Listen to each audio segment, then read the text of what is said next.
बेहची परम महाशांती. श्रोते हो, आजचा विषय जरा हटके परंतु आपल्या आध्यात्मिक ज्ञानामध्ये भर टाकणारा आहे. आजचा विषय आहे भूतांची क्षेत्र म्हणजे काय. काही निश्चित स्थळांवरच भूतांचा आतंक का बरं असतो. भूतांची दुनिया आणि भूतांची घरे काय असतात. बेहदची परम शांती. श्रोते हो, अनंत भैया आपल्या आध्यात्मिक चॅनलवर म्हणजेच बापूजी दशरथभाई पटेल या आपल्या मेन चॅनलवर रात्री 10 ते 11 या वेळेमध्ये विविध नवनवीन विषय घेऊन श्रोत्यांना दुनियेतील विविध विषयांवर मार्गदर्शन करत असतात. तसेच मेडिटेशन देखील करून घेत असतात. अनंत भैया म्हणतात, परम शांती बापूजी, माझा प्रश्न असा आहे की भूतांचे एरियाज असतात का आणि त्यांच्या एरियामध्ये तेच राहतात का? ते एरिया ओलांडून दुसरीकडे कुठे जाऊ शकतात का? भूते त्यांच्या एरियामधून निघून जातात का? हे मला जाणून घ्यायचे आहे. इतर आत्मे किंवा भूतप्रेत त्यांच्या एरियामध्ये आले तर त्यांच्यामध्ये भांडण होईल का? आपण हे जरा समजावून सांगावेत. अपघात पॉइंट्स सारखी काही क्षेत्रे असतात, जिथे कोणतीही व्यक्ती विशेषतः तिथे जाते तिथे त्याला भूतांची किंवा प्रेतांची अनुभूती होते आणि त्या एरियामधून बाहेर पडल्यानंतर त्याला पूर्णपणे रिलॅक्स वाटते. हे असे का वाटते? तर मग भूतांच्या एरियाबद्दल आपण थोडंसं विश्लेषण करावे. बापूजी म्हणतात, परम शांती. आज आपण ह्या भूत प्रेतांच्या एरियाबद्दल बोलूयात. काय भूतांचे प्रेतांचे एरिया असतात का? तर हो, भूत प्रेत देखील त्यांच्या वेगवेगळ्या एरियामध्ये राहतात. वेगवेगळ्या एरियामध्ये राहिल्यामुळे ते दुसऱ्या भूत प्रेतांच्या एरियामध्ये जाऊ शकत नाहीत. उदाहरणार्थ जसा कुत्र्यांचा प्रदेश असतो नाही का, एखादा कुत्रा इतर कुत्र्यांच्या इलाख्यामध्ये गेला तर भुंकून भुंकून अगदी हैराण करतो. तसेच भूत प्रेत देखील इतर क्षेत्रातील भूतांना आपल्या क्षेत्रामध्ये येऊ देत नाहीत. अगदी खूप मोठा ग्रुप असेल, मग ते इतर क्षेत्रातील देखील असतील तर त्यांच्यामध्ये लढाई होते. हो, भूत प्रेत यांच्यामध्ये लढाई होत असते.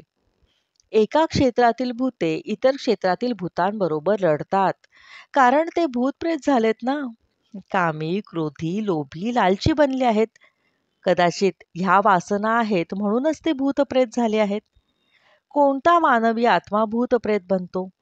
जो माणूस जीवनामध्ये अनेक जन्मांपासून कामुक, क्रोधित आणि लोभी राहिला आहे. तो काम, क्रोध, लोभ, मोह आणि अहंकार यांनी भरलेला आहे. आयुष्यभर विकारी जीवन जगला आहे.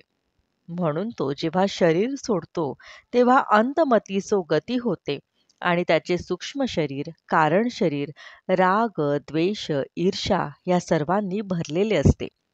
त्यामुळे ही भूतप्रेत आपापल्या क्षेत्रामध्ये मरतात. तेव्हा ते कोणत्याही क्षेत्रामध्ये जाऊ शकत नाहीत. त्यांचे तिथेच एक विशिष्ट क्षेत्र बनते. जसे काही काही घरात सुद्धा एखाद्याच्या घरी 4-5 भूते बसलेली असतातच. त्याचे ते पूर्वज बसलेले असतात. पण कधी-कधी इतर धर्माची 10-20 भूते तिथे येतात आणि म्हणजे घुसखोरी करतात. त्यामुळे ते आपल्या पूर्वजांनाही घराबाहेर हाकलून देतात आणि मग त्याच घरात कोणत्याही त्या इतर धर्माची भूते घुसतात. मग ती ख्रिश्चन असो, मुसलमान असोत किंवा मग कबीरपंथी असोत. या हिंदूंच्या घरामध्ये विविध धर्मांची भूते घुसतात. मग या हिंदूंच्या घरी ख्रिश्चन, मुस्लिम, कबीरपंथी किंवा वेगवेगळे इतर धर्मीय आत्मे जन्म घेतात आणि त्यांच्या पूर्वजांना हकलून देतात. मग ते बिचारे भटकतात. या भूतांनी त्यांच्या पूर्वजांना हाकलले, मग हे गरीब बिचारे पूर्वज जाणार कुठे? हे गरीब मग मंदिरामध्ये जाऊन तपश्चर्या करतात. वेगवेगळ्या मंदिरांमध्ये जातात. हे मी खूपदा पाहिले आहे. अनेक घरांमध्ये भूते, विधर्मी भूत हिंदूंच्या घरामध्ये घुसून जन्म घेत आहेत आणि हे आजकाल सर्रास घडत आहे. त्यामुळे अशी क्षेत्रे देखील आहेत. अनेक झाडांवर 10, 15, 20 भूते राहतात. आता एवढं मोठं वडाचं झाड असतं. त्याच्या एकेका पानावर भूते राहतात. अगदी 5-5 भूते राहतात. वडाचे झाड तर अतिशय विशाल असते. त्या झाडावर ते इतर कोणालाही घुसू देत नाहीत. मग रात्री हे सर्वजण त्या वटवृक्षातून बाहेर पडतात आणि तेथून जवळ इथे लहानशी भुताटकी क्षेत्र असेल तिथे जाऊन त्यांचा पाठलाग करतात, छेड काढतात आणि मग नंतर त्यांना खाऊन टाकतात. एक भूत दुसऱ्या भूताला खाते बरं. जर भूत शक्तिशाली असेल तर लहान भूतांना खाते, जणू एखादा मोठ्या माशासारखे. जसे मोठा मासा लहान माशांना खाऊन टाकतो तसे. तर हा माझा भूत या विषयावरचा व्हिडिओ आहे. यात मी जरा सविस्तरपणे सांगितले नाही, कारण ह्यावर आपण सविस्तरपणे आधीच बोललेलो आहोत. पण भूतांचे देखील अनेक प्रकार आहेत बरं. तुम्हाला माहिती आहेच की काही स्त्रिया चेटकिणीसारख्या असतात, तर राक्षसिणींचा प्रकार व चेटकिणींचा प्रकार हा वेगळा आहे. अनेक अनेक चेटकिणी आहेत. त्यामुळे प्रत्येक चेटकिणी समूहातील इतर चेटकिणींना भेटतही नाही. त्यांचा स्वभाव अनेकांसाठी धोकादायक आहे. त्यामुळे अशा भूतांचे अनेक प्रकार असतात. त्यामुळे वेगवेगळ्या श्रेणीतील वर्गातील भूते ही वेगवेगळ्या गटांमध्ये राहतात आणि ही अगदी सामान्य गोष्ट आहे. पूर्वीपासून जसा माणसांचाही एक देश निश्चित आहे.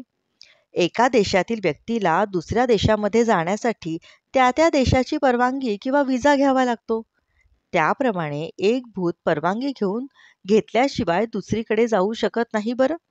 पण परवानगी ही त्याला घ्यावीच लागते, नाहीतर मग होते ती लढाई. जेव्हा अपघात प्रवण क्षेत्रामध्ये काही भूत वास्तव्य करत असतात, तेव्हा ते त्यांचे एक मर्यादित क्षेत्र असते. त्या एरियामध्ये जाऊन त्यांची सत्ता असेल तर तो त्रास देऊ शकतो.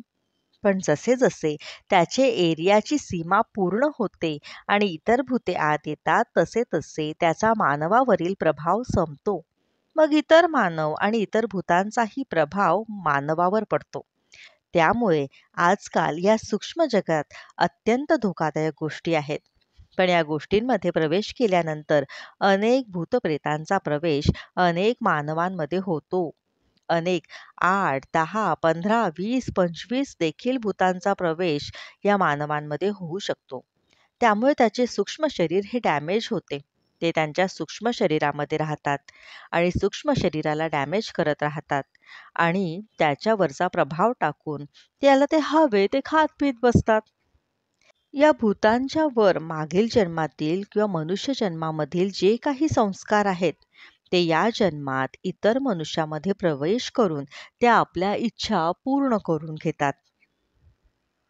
परमशांती. बापूजींचा हा व्हिडिओ आपल्याला आवडल्यास ह्याला लाईक, शेअर आणि कमेंट करायला विसरू नका. बेहदची परम महाशांती.